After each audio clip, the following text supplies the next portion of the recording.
Okay. Well, hello and welcome to Incorporating Sustainable Food Practices, part of the National Academy of Medicine's Climate Collaborative's Building Momentum to Act on Healthcare Decarbonization webinar series. I'm John Stoddard, Associate Director of Food and Climate Solutions for the global nonprofit Healthcare Without Harm. I will be your moderator today. Healthcare Without Harm seeks to transform the healthcare sector worldwide so that it reduces its environmental impact, becomes a community anchor for sustainability, and a leader in the global movement for environmental health and justice.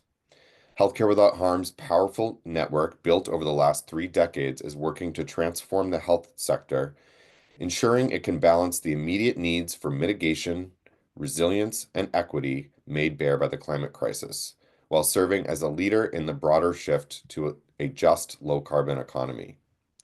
To this end, we support healthcare over the breadth of their operations through our membership organization, Practice Green Health, with programs and expertise in buildings, chemicals, energy, procurement, food service, and more.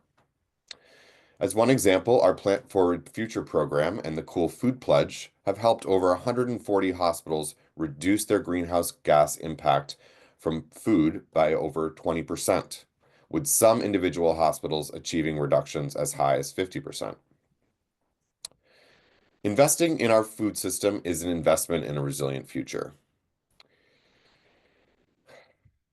There are multiple actions hospitals can take through their food service that can protect soils, air, and waterways, provide opportunities to underserved populations, and reduce their climate impact. The healthcare community is understanding that food truly is medicine for individuals, communities, and the planet. In this session, you will hear from 3 experts in the field that will show how their health systems are meeting their health, community, and environmental goals through their food service. Diane Imrie will discuss how University of Vermont Medical Center's commitment to local food led them beyond the ordering platform and into the community to make direct partnerships with farmers and to build markets through forward contracts and direct communication of their demand. Reshma Gupta will share how regional partnerships, transparency of food sourcing, and environmental sustainability guide UC Davis Health's efforts to distribute medically tailored meals to the community and the operation of their internal food service. And finally, Utech will share how the Veterans Administration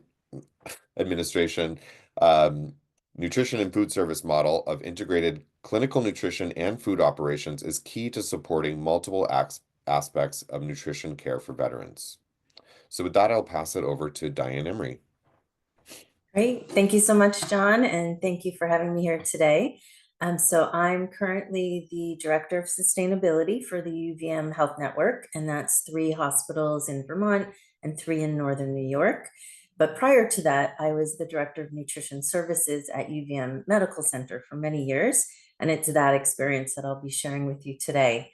And so when I think about our history, we have for 15 years plus been buying about 30 to 40% of our food regionally, so within 250 miles.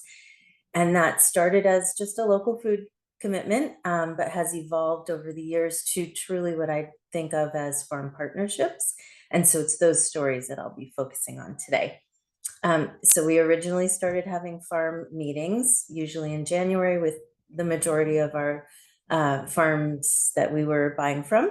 And those conversations really transitioned from what can we buy from you to how can we help you strengthen your business, and what added value can we provide to you as well, rather than just a transactional discussion. So the first story is my favorite, and so I'm going to talk to you about Jericho Sellers Farm.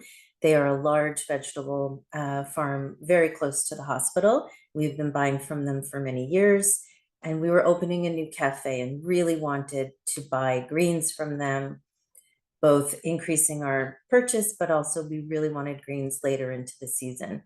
So we asked them about that during our farm meeting, and they were so hesitant, and I couldn't understand why they couldn't sell us more. So we leaned into the conversation and found out that they were at capacity in their current greenhouse and simply couldn't afford to buy a new one, even though they wanted the business. So instead of accepting that, we leaned in and we paid them $30,000 up front late that winter. And during the summer and fall and following winter season, they supplied us greens at about a 2% discount until they were paid off for the greenhouse. So that was a really creative way to help them increase their capacity. And then we did a very similar thing when they needed a greens washer. They were able to get a federal grant, but they had no match. And so the match was $17,000 that they needed. So we recreated the same system. And that not only allowed us to secure fabulous produce, but it increased the capacity that they could sell to others and also the food safety. So our second story is Maple Wind Farm. For many, many years, it's just been almost impossible to get sustainable poultry, especially locally. It's a very limited market in Vermont. And so during one of our farm meetings, we were asking our farmers, do you know anyone? And so we did get a recommendation. We reached out to Maple Wind Farm. This is back almost 10 years ago. And that first season, we did buy poultry from them, but realized that the price point was just too high for us. So the next year when we met with them, we wanted to buy more from them, but we had to negotiate a price and we could not come to an agreement. It was just simply too much for a budget.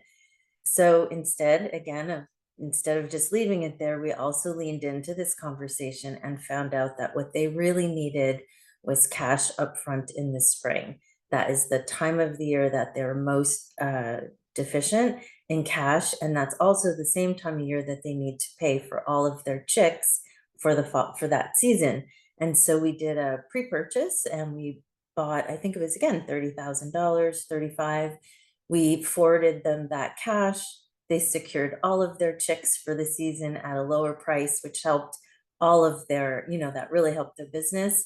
And then they paid us back in the fall, actually, after they sold their turkeys. They were more flush with cash after Thanksgiving. And so that's the arrangement that works with them. I think we got a 4% discount on the purchase, which made the price acceptable for us. So one more product story I'll share, which is Miller Milk. Dairy, it's Vermont. We really wanted organic milk for our patients, but could not find a size that was appropriate. So we wanted an 8-ounce milk. We were selling a delicious, fabulous, healthy product in retail, but it was in a 16-ounce container. So we reached out to Peter Miller from Miller Milk, our farmer, and started the conversation of whether or not we could help him develop a product. And so after many, many conversations and months of conversation, he was able to bring an 8-ounce milk product to market. We had supplied him with our volume ready with a handshake commitment that we would buy if he was able. And we started buying that product. So the side consequence was that he was then able to market that product to other healthcare institutions and some smaller schools in his local community, which he was thrilled about. And then lastly, let's talk a little bit about, you can't talk about farming without soil. And so we really do have a commitment to human health, the health of our watersheds, the health of our pollinators, not only in our community, but nationally, of course. And so we have for 5 years, I think 5 years, invested in a grazer-led cooperative. It's a farmer cooperative, 12 farms across our state. And they are healing land really by growing topsoil. They're literally growing organic matter and increasing. They use a certain seed mix. It's a very deep rooted seed mix with lots of diversity. And so they're actually improving the pollinator habitat. And the side consequence of that is they also help mitigate flooding. And so if you remember the last 2 summers in Vermont, we had significant flooding. It impacted not only our farmers, really, it was devastating for many of our farmers, but also our economy and the health of Vermonters. And so this investment, and we do see it as an investment, not a donation, this investment really does allow us to get out into our community on the topic of climate change. So those are a few of our stories. I wish I had more time for some others, but I think at this point, we will next hear from Reshma. Thank you.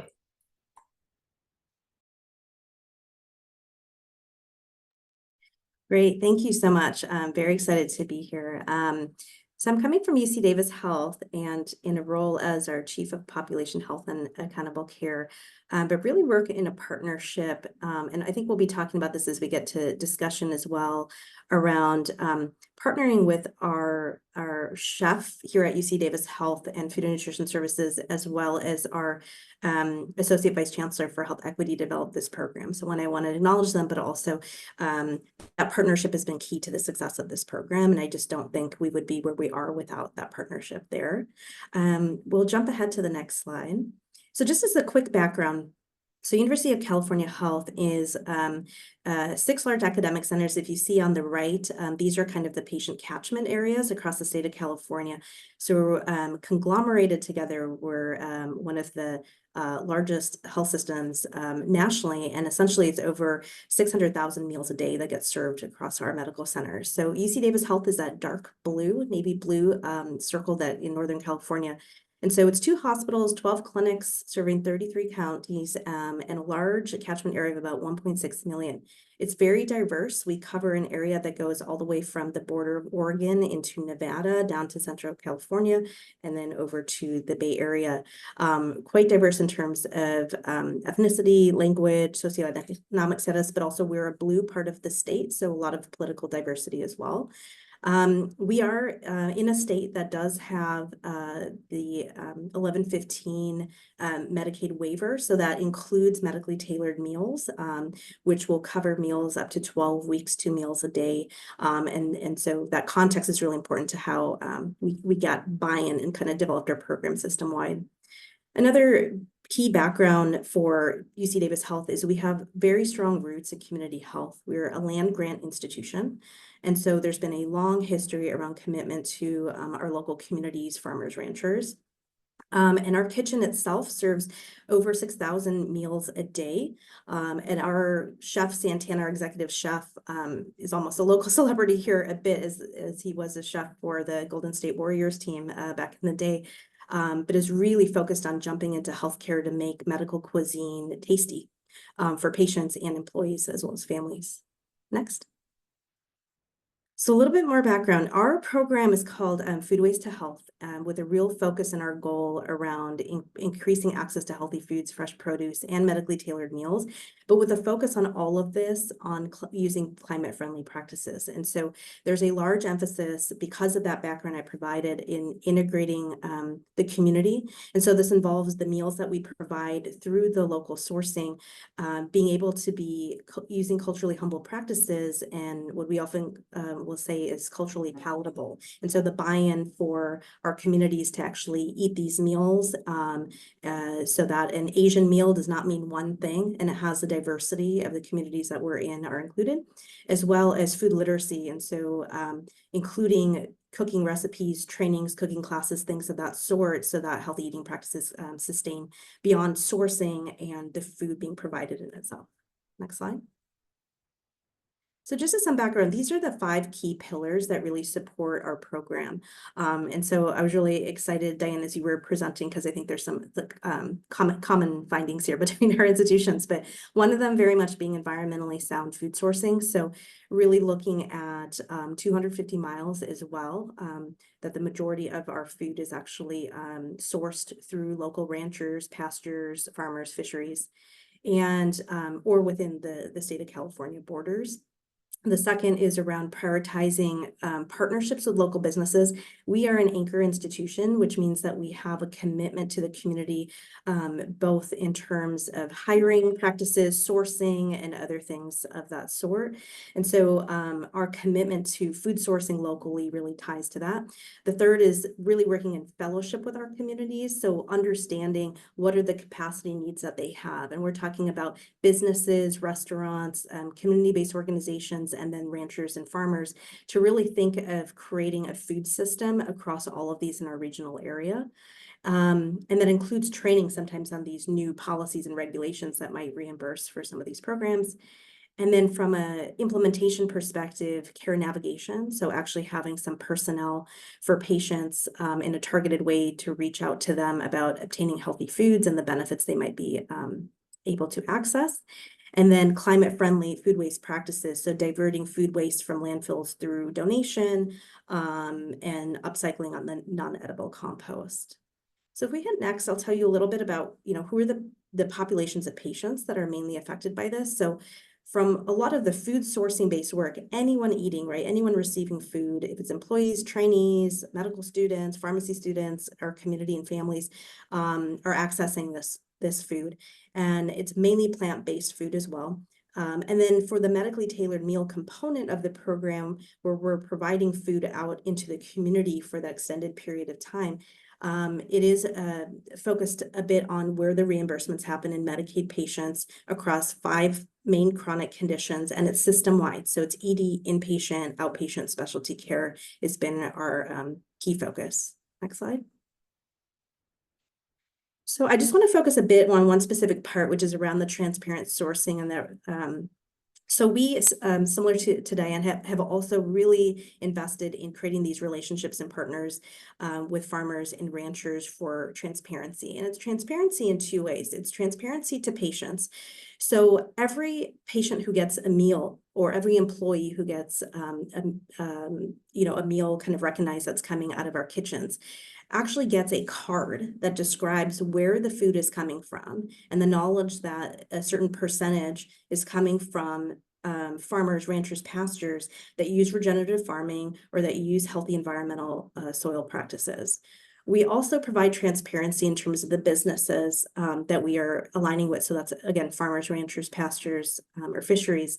And so I often share this COVID pandemic story. So we all know that during the shutdown of COVID, our supply chains, especially around food, were highly affected. And almost all medical centers, right, or throughout the country were significantly impacted by this. Our medical center had a 300% increase in sourcing. And part of it was through this transparency and that partnership and relationship with those ranchers and farmers to say, we know that once the shutdown had ended and we were reopening up, that we're going to have a full medical center. And so we created contracts with them to ensure that business through the year. And while they were losing business from other medical centers, there was a common source for us. And so there's an ability to be this transparency that's provided in these relationships with farmers and ranchers really go both ways to kind of be able to share this with the community and patients of what they're eating, as well as with those relationships with our farmers and ranchers. So if we click forward one more, I want to share one specific example. So this is a dish that comes out of our medical center, picadillo, that's basically kind of a hash that includes beef and tomatoes, asparagus, other things. And I wanted to share a little bit about how we integrate this in terms of environmentally sound sourcing, as well as culturally appropriate foods.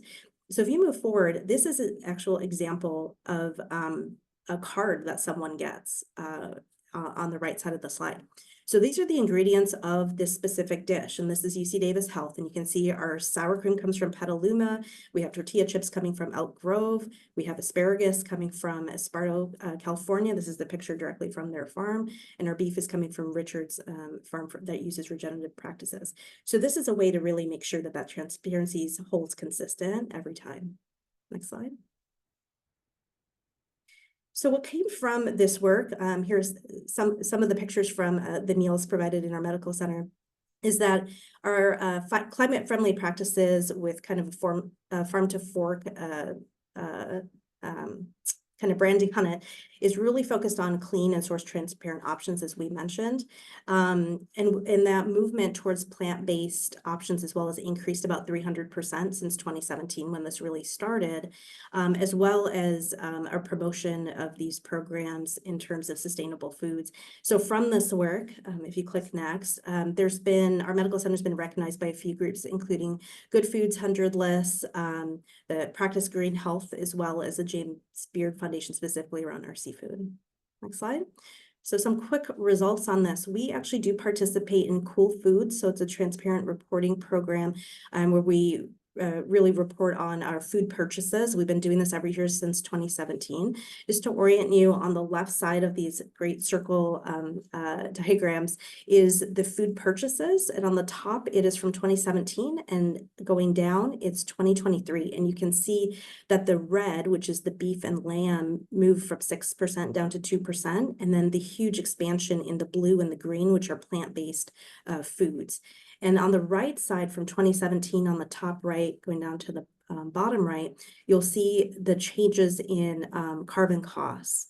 And so the main difference being there's a significant decrease, especially around the beef-based foods that we have.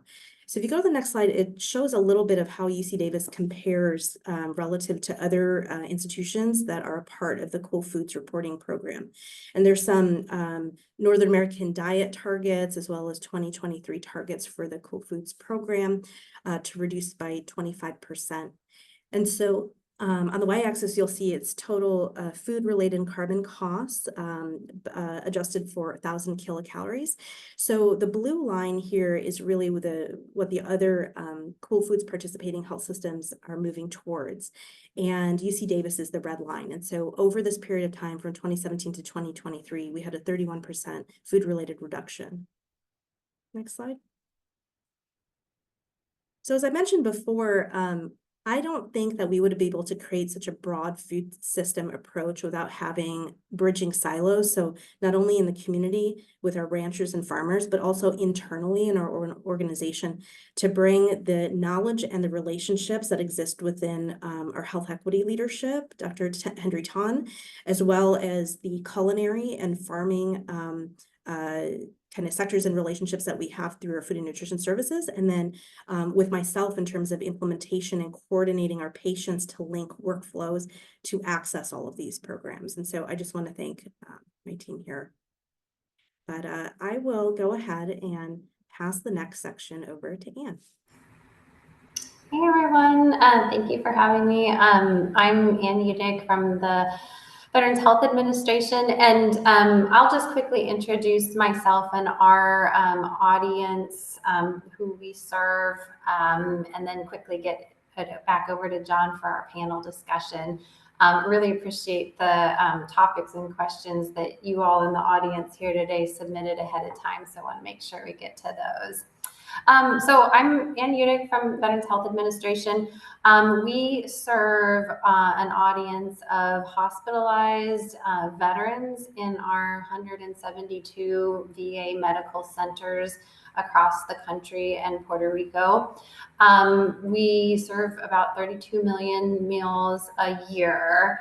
And there's so many things I want to share with you about success strategies and anything that would be helpful to you all in the audience, despite the size of your operation or the setup or modeling. I think we've got great things to share from Veterans Health Administration. So one of the key things to know is that we're serving veterans in the hospital. So we are the trays and the tube feedings and the meals that are going to the dining centers in our VA nursing homes, our domiciliaries or rehabilitation spinal cord units, where we're serving veterans who are admitted and under our medical care. Then some real keys to our success that I think are applicable to anyone joining us today on this call are field-based input and leadership. I'm actually just an office of two. In the national office, it's just myself and a deputy. So I hope that's also inspiring to any of you who might be short-staffed or small staffs. I've actually been, for several years, was an office of one until my deputy joined a few years ago. But we do everything that we do in our food operations and clinical nutrition through field-based leadership. So we go to the frontline dietitians, the VA chefs, the VA cooks, the VA frontline food operations and clinical staff to identify and create the tools and initiatives that are important to veterans who they see and interact with every day to best support their health. And then in the national level, I assist in coordinating, identifying trends, definitely efficiencies of scale and harnessing our purchasing power, for example, standardizing what we can to make the system very efficient and easy to use for our VA hospitals. So I'm going to quickly turn it over to John, but I wanted to give a personal intro as well to myself, that I'm an Iowa farm girl, grew up in Iowa.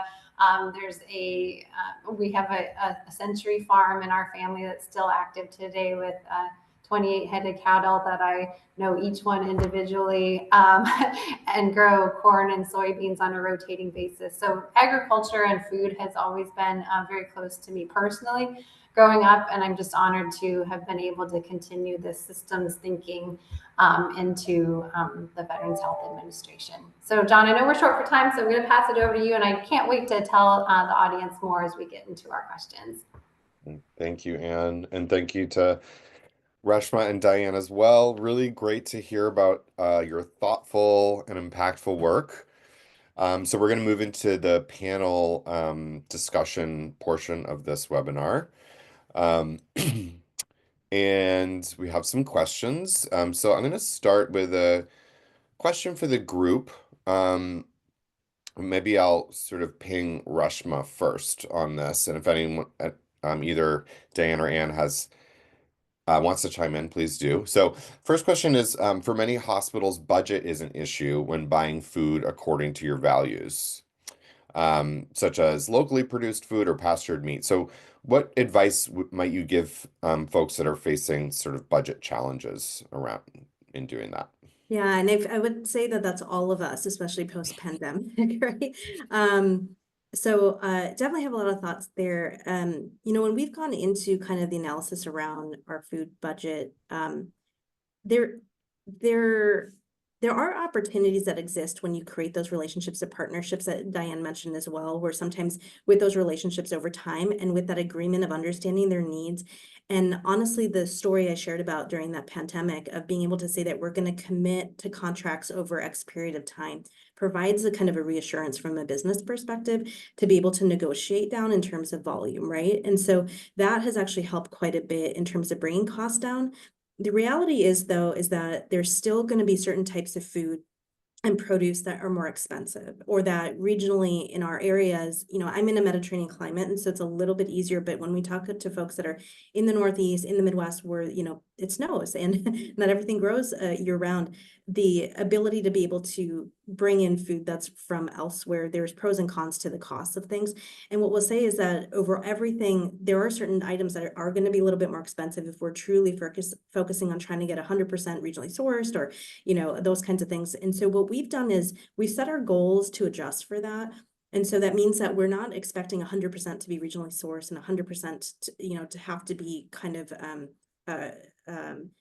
pure, sustainable farm practices, but we want to set a goal as a percentage and then move that percentage over time up and up. And so maybe it started at 20%, then it's 25%, then it's 30%, and it keeps going. And that's a way I think that for us, as we're budgeting, that we can both create the partnerships over time, but also set realistic goals to make it feasible that has, an increased impact on climate. Smart. Either Diane or Anne want to comment on that question? I think that definitely agree with Reshma on the purchasing power. So just regardless of your size of your operation or your setting, whatever you can do to standardize on products that are within your building, your service, or maybe neighboring entities that you could harness a larger commitment in purchasing to drive down the prices. Definitely echo Reshma's comments about that.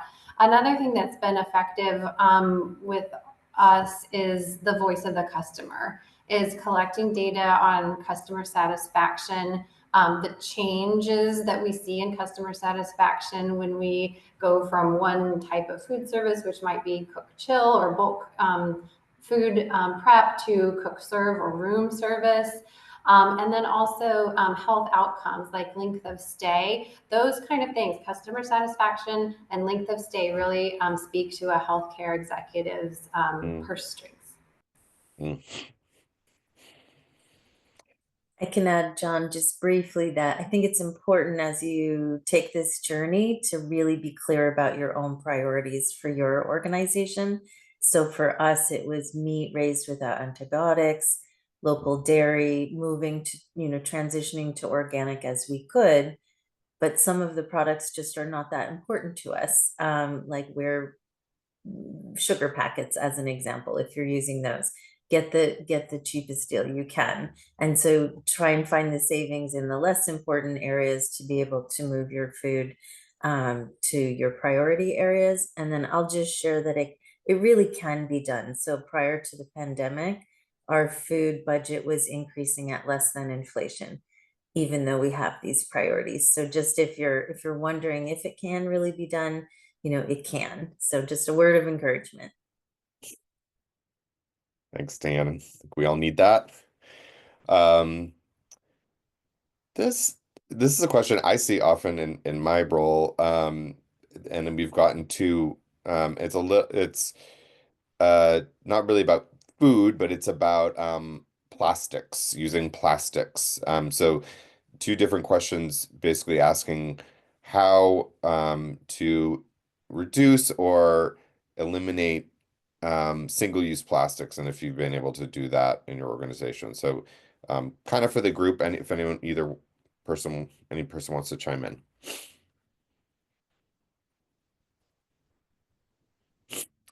Haven't done it yet. I think that speaks to how hard it is, right? Yeah. If none of us have like something we want to shout from the rooftop, um, it's difficult. It's very, Mhm. very difficult especially in retail areas. Yeah. I am familiar with some solutions, so if anyone wants to contact me offline, happy to share some that I know. So let's move to a question for Diane. Um, what caused the shift from buyer to partner? And what benefit has it provided to your organization?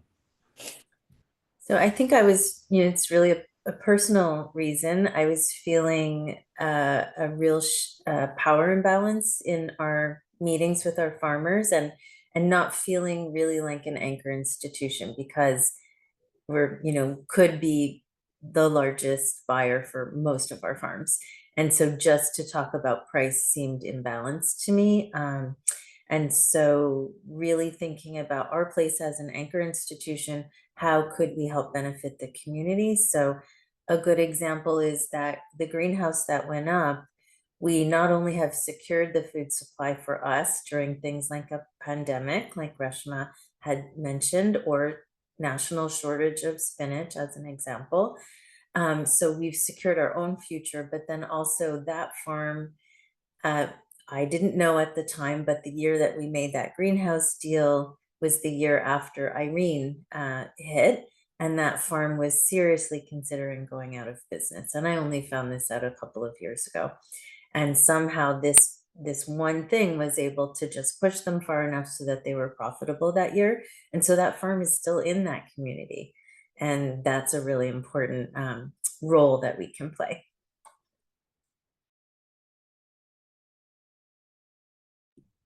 Sorry, I muted myself there.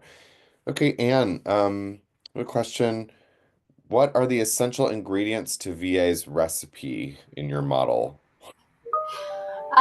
Great. Yes, I think there are some ingredients that are essential and have a proven track record in the VA, and that are also hopefully grab and go for the members of the audience today. Scalable to whatever level you are, because that's another message I think I hear when we travel about to different groups and speaking is start where you are, because as Diane said, it is possible and you just need to start where you are. So the first ingredient is that governance of the field-based leadership. I try to stay out of people's way and standardize and consolidate and identify efficiencies at a national level, but really that field-based leadership, whether that looks like a field advisory board or a hospital or university committee, but have your leaders making these decisions and identifying the solutions at the level closest to your customer, if not also involving representative customers in that decision-making process. Another key ingredient is policy. So we do have a VA healthy diet policy. We have 2 directives because what I think is a key to our success is that we are dietitian led under or in combining clinical nutrition services. So the dietitian visits and the classes and the inpatient visits and all the clinical care is reporting to the same dietitian supervisor as our food operations. So clinical dietitians and food service workers and cooks and chefs are like this in one service. And that is very seamless and incredibly strong when you can combine the areas of if it's clinical for you, or if it's educators for you, or if it's the other half of your service, if you will, with the people who are making the food and providing your food operations. I think that is really key. And finally, I'd say a big win for us and a key ingredient is that purchasing power of our subsistence prime vendor contract. It's a large food contract. It's not food service contract with the operations and the people, but it's the subsistence purchases. But the VA executes that contract, but we share it with 134 other government agencies. So that's an incredible savings, cost avoidance, and efficiency for the taxpayer who is funding this, as well as for the customers to standardize on the healthiest, best, and most desirable chicken breast or plant-based protein patty. We can take the harnessing power of all of us together, taste test and standardize and agree on certain choices in large volume or cost categories to get the best price, but also the highest quality health-focused products. Excellent. So here's a question for everyone. I'll direct it to Reshma first. What have been the largest barriers to success in the implementation of your programs? Yeah, I think I have 2 answers for this. One is that I think when we're scoping what is the program we're trying to build, it's important to think of where we are as an institution in that journey. So we're now coming in at 7-8 years into kind of a very focused journey around this. But what our goals were and what those barriers were right in the first couple of years are very different than now. And I think a lot of the barriers early on were about the relationship building, a lot of what Diane had mentioned, because the ability to make sure you're meeting the needs of the patients and the community and the farmers and the ranchers and the sourcing, so much of that is creating that map to understand where are those partners, and then those relationships and building that into the business model, right? The negotiations.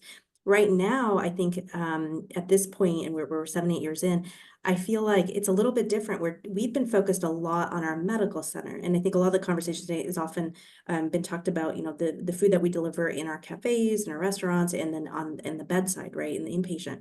But we're transitioning to start thinking about how are we preventing readmissions? How are we preventing hospitalizations for food-related medical conditions like heart failure, diabetes, hypertension? And in that way, how can we be more upstream? How can we think about delivery food and access of food that is healthy, but that healthy food we're delivering has the same ethos around climate-friendly practices and sourcing in a similar way? And that's a whole nother barrier, whole nother level of thinking of what those partnerships look like. What are those vendors that are providing the food that the patients receive in their homes for us, for medically tailored meals? And one of the things that we have now are just kind of around the corner is how do we do this so it's not grant-based, that's financially stable? And Mm. so we've been really thinking of, and this is kind of our new cutting thing, but working with local restaurants and businesses to create a joint collaborative with our state government, with payers, with us and local restaurants to do this without grants and to make it sustainable. Where the food that they are providing is culturally more appropriate in their local regions, to be able to really get El Salvadorian food or Japanese food or Indian food in a way that is sourcing with a similar goal of 20, up to 25 to 50% from, farmers and sourcing settings that use climate friendly practices, but in addition have some of these other bells and whistles that make the buy-in to the community stronger. Mm. So I think it's the berry is just kind of a journey for us, and that's kind of our biggest one right now: sustainability and a financial setting. Interesting. Anyone else want to chime in there? Barriers, how they've addressed them? Diane? I agree with Reshma in that they've changed over the years. And whoa, I just have to take a minute and say, Reshma, you go, because your program is amazing. And where the concept of restaurants is an amazing concept. I would say time, you're operating so many, there's so many challenges in operations. And so just to be able to carve out the time to meet these commitments is difficult. And the partnerships take a long time. You have to be patient. If you're pulling a new product to market, you really have to be patient and work at the pace of your partner instead of the pace that you expect. So just patience is really key.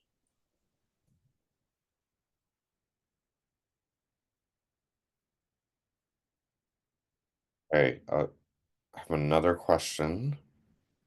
Last couple minutes here.